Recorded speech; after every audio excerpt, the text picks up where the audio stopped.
Hello, everybody. Thank you for the opportunity to speak with you today. I'd like to share a little bit around the work WHO has been doing around COVID certificates.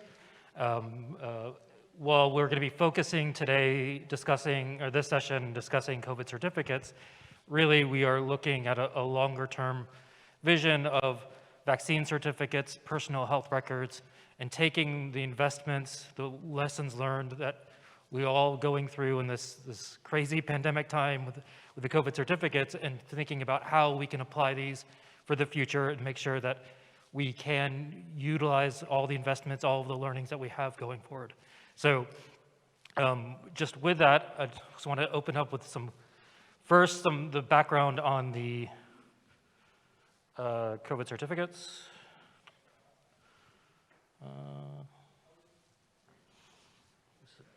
Oh, there we go. Okay, so first of all, there's a number of policy considerations, and I have to say up front that I'm a technical person, not a policy person, so if there are specific questions, we'll take them back and get strong answers for you, but I just wanted to set the context. We sort of have four sets of considerations that we were looking at as we deploy COVID certificates, and I mean the collective we as countries, as health jurisdictions. We have the ethical considerations, we have the legal considerations, technological and scientific considerations. So first of all, on the science, we know that the science is changing. We're learning more and more about COVID. COVID is evolving, and so the science is going to continue to change. So whatever we do has to be reflective of the fact that we don't know now what is going to happen in the future, and that all of our systems need to be able to handle these changes. Next, on the ethical considerations, there are a number of ethical considerations that we need to consider, particularly ensuring that there isn't a divide that's created when we digitize COVID certificates. We need to ensure that there's access to people, for people to have these records regardless if they have a cell phone or not. And so the approaches that we take and how we do this, it's really important that the technical underpinnings support an equitable access. Some of the legal considerations I'll come to in just a moment, outline of what those are. And finally, on the technological considerations, we just want to make sure, as we said before, that the vaccination for COVID certificates can also work for other vaccines, and we'll talk about some more of the specific approaches in just a minute. So just to give a quick overview, there are legal provisions and international health regulations that guide the exchange of vaccine information. The specific annexes to the IHR are listed here, and it only covers certain vaccines. So currently, there isn't a COVID-specific section of the IHR, and there's sort of limited policy recommendations that can be made from there. There is a set of current recommendations that say vaccine credentials or the proof of vaccine for international travel for COVID shouldn't be in place. So the use of vaccine credentials is not mandatory from the IHR. However, what we want to do for those countries that are looking at that, or those health jurisdictions that are looking at those, is to provide some guidance. So specifically, the current recommendations are to lift or ease the international traffic bans, as they've been shown not to work in terms of limiting the spread of COVID. We saw this with Omicron, for example. The shutdowns didn't really stop the spread of the virus. We don't require, this recommendation is not to require proof of vaccination for international travel, but that can provide an evidence to help ease some of the public health measures, and that any vaccine should be recognized on the WHO emergency use list for vaccines. So as we go forward, the International Certificate for Vaccination and Prophylaxis, that's the current paper-based recommendations from WHO. Member countries do provide their own versions of these yellow cards, and any country can issue these. So this is where COVID vaccinations are currently presented, and there's a section on other recommendations or other vaccinations. There isn't a specific section on COVID. There is a process that WHO is going for now on updating the ICVP to help clarify where COVID vaccinations can exist and put them in the form. And we're also going through a process of digitizing the ICVP. So that is a work in progress, but it will be a bit different from the current version, but we do want to figure out how the policy side and the technical side align. So now we get into the specific digital documentation of COVID-19 certificates that I want to talk about today, is that we saw that there are a number of countries, a number of jurisdictions that were really keen on using these digital certificates. But as they did, so there was a lot of challenges, including the incompatibility of these certificates across countries, across regions. We've seen the EU has the DCC, ICAO has the specification, the DIVOC in India has a specification, there's a smart health card specification. There is a plethora of specifications on how to exchange these certificates. This leads to an interoperability challenge. There's also a number of different considerations on the policy side for each of these specifications in terms of privacy, protection, who has access to different pieces of information. So to help provide better guidance, WHO published in the fall of last year, in August of 2021, a technical guidance in the digital documentation of COVID certificates for vaccination status. And in March of this year, we published one for test results, and we'll come to what's in those in just a minute. We're also supporting the development of reference software for a lot of the systems that need to participate in the vaccine credential workflows. That software is being developed as open source, so anybody can download it and use it. It's a reference implementation, so it can be used for testing and development purposes for your own systems and your own tools to make sure that you can adhere to some of the standards that we're recommending. It is available for your use, and happy to provide those later on. So some of the challenges, I've already mentioned a few of them, are the competing products and competing specifications. Some of them are not open standard or open source based, so having proprietary actors and trying to exchange information without specifications is leads to some very serious interoperability problems. And there's lack of criteria to assess the solutions against the specifications, even if they did exist. There's inconsistent data that we've seen in the various specifications, what are being used for the vaccine codes. What does it mean to have the market authorization? How do you capture all this information? There's some, so there's just in the data that you're trying to capture in these credentials, there's inconsistencies.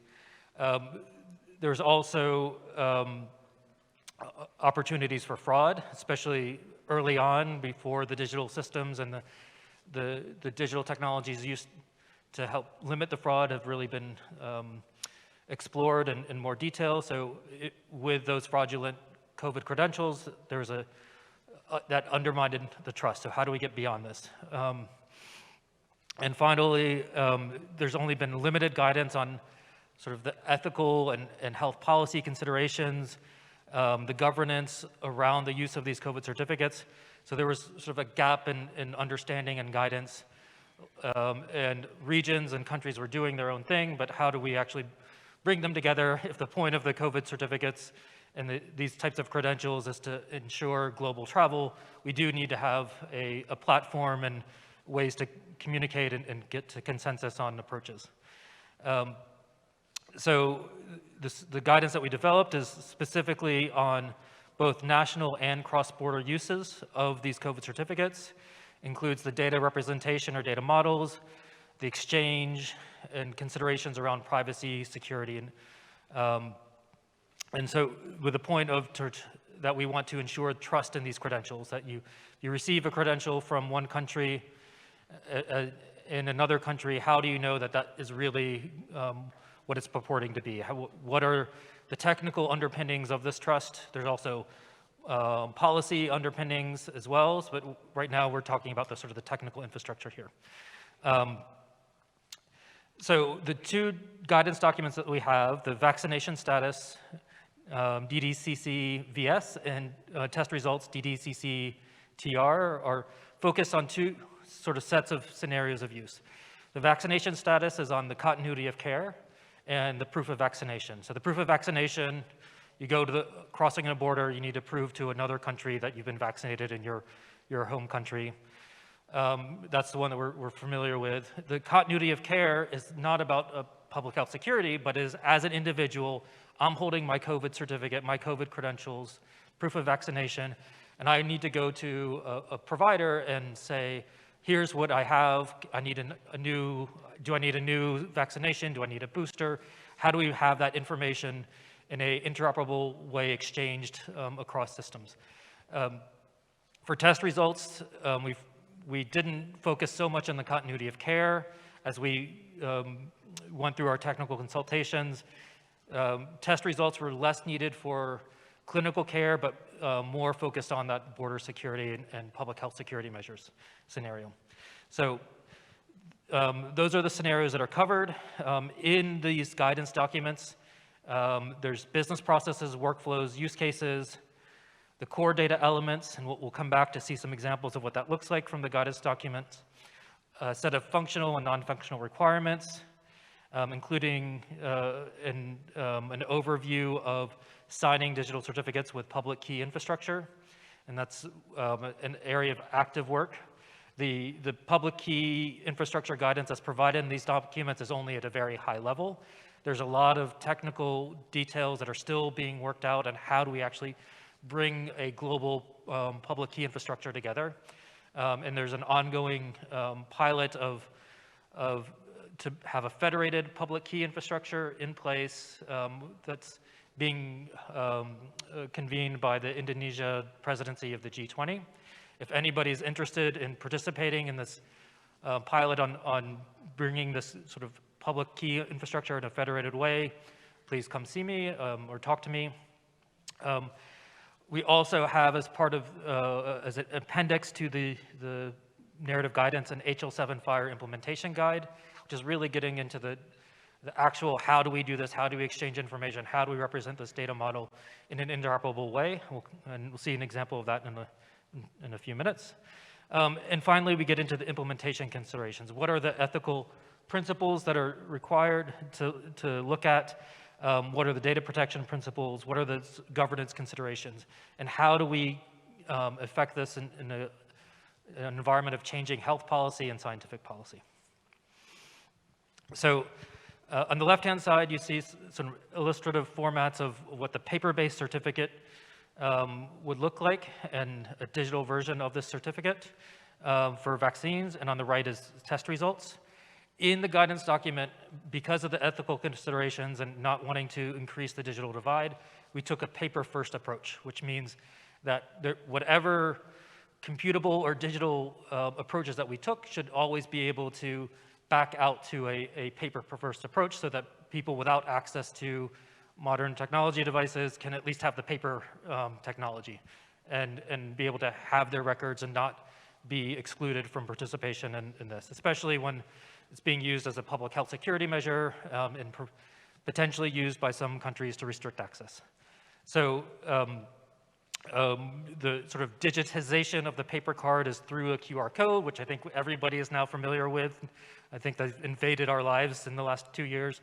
And so we want to make sure that there's a pathway for countries that can move from a paper-based to a digital system and have appropriate guidance and recommendations for all levels of capabilities. So the DDCC specification is not a new QR code specification. It's not like the EU DCC or the ICAO VDSNC, which have the QR code specifications.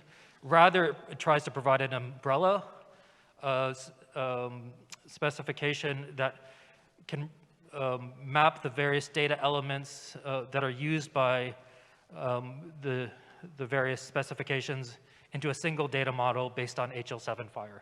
So whereas with things like the smart health cards or the DCC from the EU, the record of authority, the ultimate object that has the information is the QR code.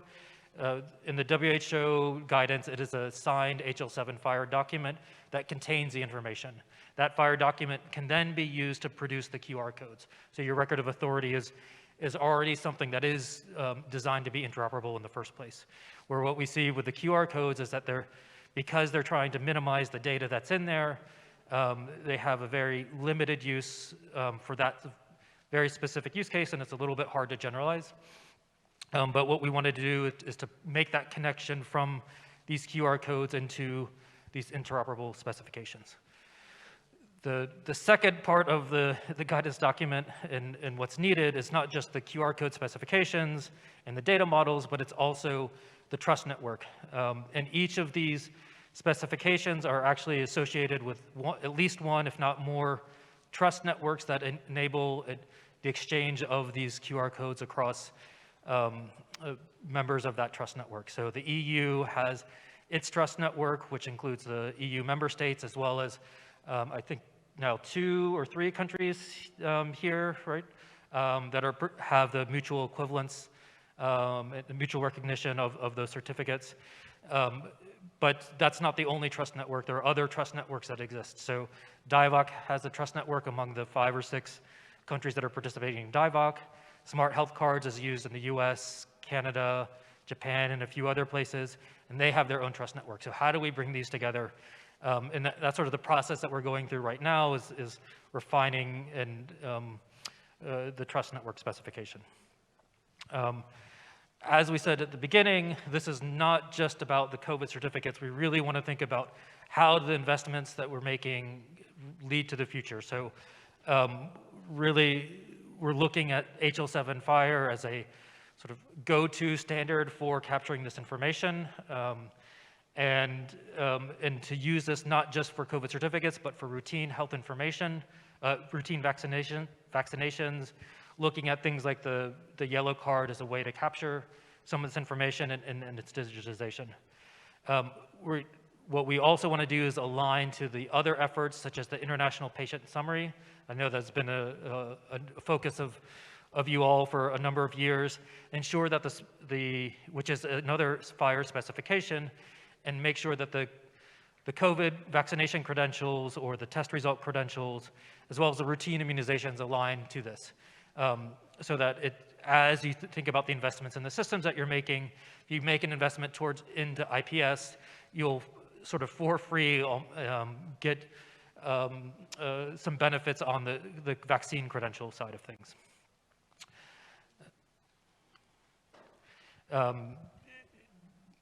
In terms of the trust networks, there are a number of different types of trust networks that span multiple types of regions.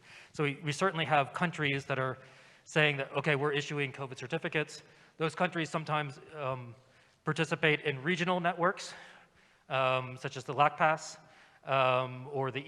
or continental networks such as the EU, or in an example of the US, there's a number of federated states that are participating, but not necessarily a central federal COVID certificate. So of these types of players that are both subnational, national, and supranational, how do we bring all of these together? And that's one of the problems that we're trying to address now through a gateway that provides an interface between these different types of trust networks and ensure that the data that's needed to exchange, such as the public key infrastructure, metadata services, such as the terminologies or codes for vaccines, can be exchanged. The other two other things that you see here are the business rules library. So what business rules, what are the health policies that you're enacting and acting on based on the information that are in a COVID credential?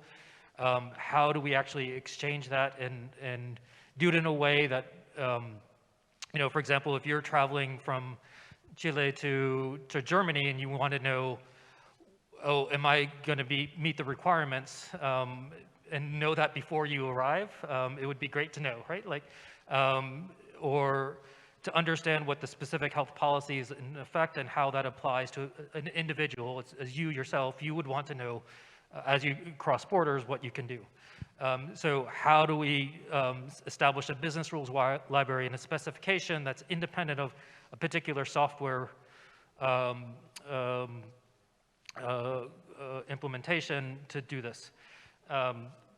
And finally, there's also different ways that credentials and health documents are issued and revoked, and these are the things that we need to bring together as part of this directory of trusted services that is available for various jurisdictions. So we'll just maybe skip in the interest of time. As we have developed this guidance, there are some country responsibilities that, first of all, whether it's using paper or smartphone or versions of these, that it is up to the country to choose the modality. There is no specific, you shall do this coming from WHO. It really depends on what is the infrastructure in the country, what citizens have access to as to the right modality. And so what we want to ensure is that the guidance documentation can work for these multiple point of service solutions, depending on what the country's needs and wants are, and that the country is then responsible for implementing the policies to support the issuance and verification workflows. As I said, the International Health Regulations doesn't cover COVID credentials right now. There is currently no policy from WHO around these, so it is left to sort of the policies in the trust networks, in the jurisdictions to determine what needs to be done. Fourth, the way that you identify the holder of a certificate, we do not cover at all in this guidance document. That's up to the countries to say, oh, we have a national ID or a passport, or we're going to use biometrics. Those are not considerations that are within and specific guidance on how to do that is not within the WHO guidance documents. And finally, is sort of the trust frameworks is up to the policies of the member countries to decide which trust networks they want to participate in, and what all we are trying to do is to ensure that there's sort of at least a consensus common approach to this, just to reduce the plethora of incompatible choices for software solutions in the marketplace. Just to very briefly, so vaccination status, the DDCC vaccination status includes the continuity of care workflow. It's really part of that personal health record, and so I think this is a really, as we think through this, what does these investments in COVID-19 mean now and in terms of the future? This continuity of care, this holding the personal health record, I think is one of the important things that we're going to need to figure out. This is part of the, your digital wallet, and how do we actually ensure that information is not fraudulent as we consider this continuity of care scenario. We talked about the proof of vaccination scenario and ensuring that the border control agents have trust and understanding that this certificate is not fraudulent, as well as for domestic use. And one way of doing this is to link together the public key infrastructure that's being used by various countries and health jurisdictions. Right now, with the G20 pilot work that I mentioned earlier, we're looking at the sort of a federated approach to public key infrastructure, which will take the public keys that are used to sign the certificates and put them in a centralized list. So right now, this is the problem of knowing where to get information and where to get these public keys is a challenge. It seems like a trivial problem, but getting a consensus and getting everybody together and making that data available and visible is just takes some work. So that's sort of the first stage that we're looking at in bringing these together. The workflow that we're generally looking at is that there's somebody that receives a vaccination event by a national provider or delegated authority that can provide this, and they're recording this information either on paper or electronically. But even if it's on paper, then it gets digitized and a certificate is issued. And that issued certificate contains the minimum data set that's recommended by in the DDCC specification, and that could then be used for verification at the border. And when we speak about verification, there's a couple of things that are in here. There's was this health document, this health credential, vaccine credential issued by the appropriate authority and is non-fraudulent, and that's where the public key infrastructure comes in. And the second is, does the information presented in this credential permit is it enough to cross the border, or is it enough to permit entry into a venue? And so those business rules and being able to interpret those business rules and interpret what's in that vaccine credential is useful to have that expressed in a way that can be applied across all the various specifications.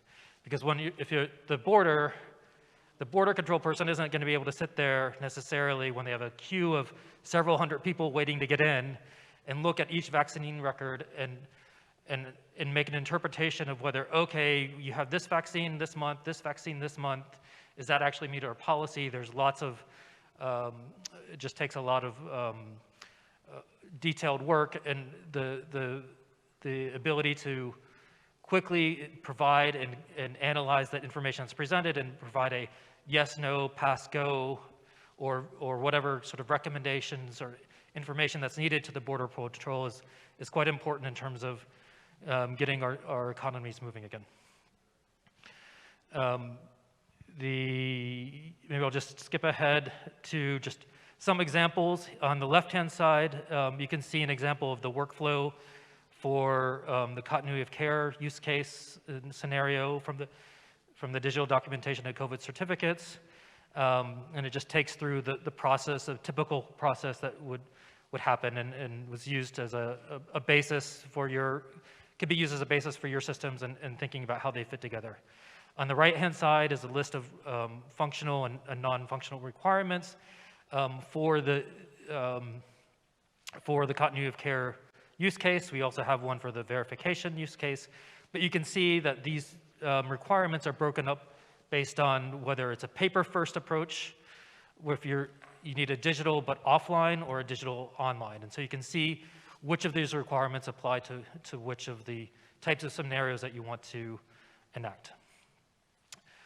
Next is the core data set that's used sort of the minimum required data fields that we would expect to see in a COVID credential. And these have been mapped to, when they exist, the various specifications such as KO or the EU, DCC, or smart health cards. So this gives us a basis, or all a basis for starting and ensuring that, okay, are we getting to a minimum set of information that we need out of a COVID credential? And if we have an information system like an electronic immunization registry that's feeding, that is intended to feed into the production of a COVID credential, you can use this as a checklist to say, okay, do we have the information that we need? And finally, I just want to close with just an overview of the FHIR implementation guide that is a sort of computable way of representing the information that's in the guidance document. It takes the data dictionary that we just saw in the previous slide and represents it in the FHIR data models. It provides a set of vaccine codes based on ICD, as well as mappings from the various other code systems such as SNOMED, into ICD, so we can have sort of consistent understanding of what vaccine is being provided.